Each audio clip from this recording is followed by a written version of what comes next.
Assalamualaikum warahmatullahi wabarakatuh. Kembali lagi bersama Bu Emil. Hari ini kita akan belajar tentang interaksi sosial. Manusia sebagai makhluk sosial, artinya manusia tidak dapat hidup sendiri dan membutuhkan orang lain untuk memenuhi kebutuhan hidupnya. Baiklah, kita bahas dulu yang pertama, yaitu tentang pengertian interaksi sosial. Apa itu interaksi sosial?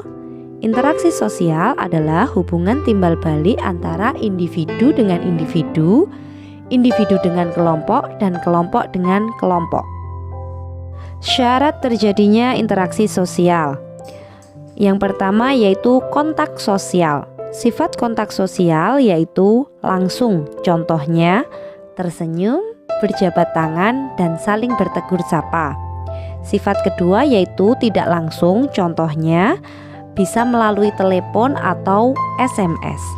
Syarat terjadinya interaksi sosial yang kedua yaitu komunikasi.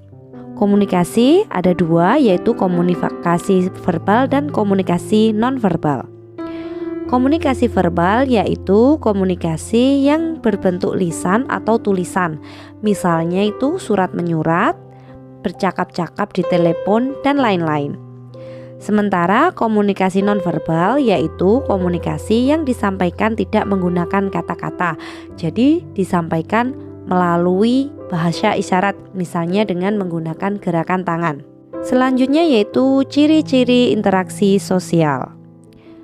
Yang pertama, jumlah pelaku lebih dari satu orang.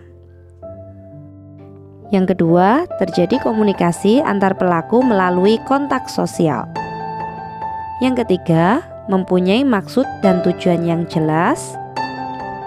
Yang keempat, dilaksanakan melalui suatu pola sistem sosial tertentu. Contoh sistem sosial yaitu berkaitan langsung dengan lingkungan keluarga, lingkungan sekolah, ataupun lingkungan masyarakat. Dan yang terakhir yaitu bentuk-bentuk interaksi sosial. Yang pertama, interaksi individu dengan individu. Contohnya, seorang dokter yang sedang memeriksa pasiennya. Yang kedua yaitu interaksi individu dengan kelompok.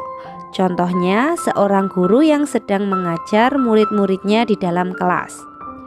Dan yang terakhir yaitu interaksi kelompok dengan kelompok. Contohnya kelompok kelas A sedang bertanding sepak bola dengan kelompok kelas B. Nah, itu tadi penjelasan Bu Emil terkait interaksi sosial. Semoga bermanfaat dan wassalamualaikum warahmatullahi wabarakatuh.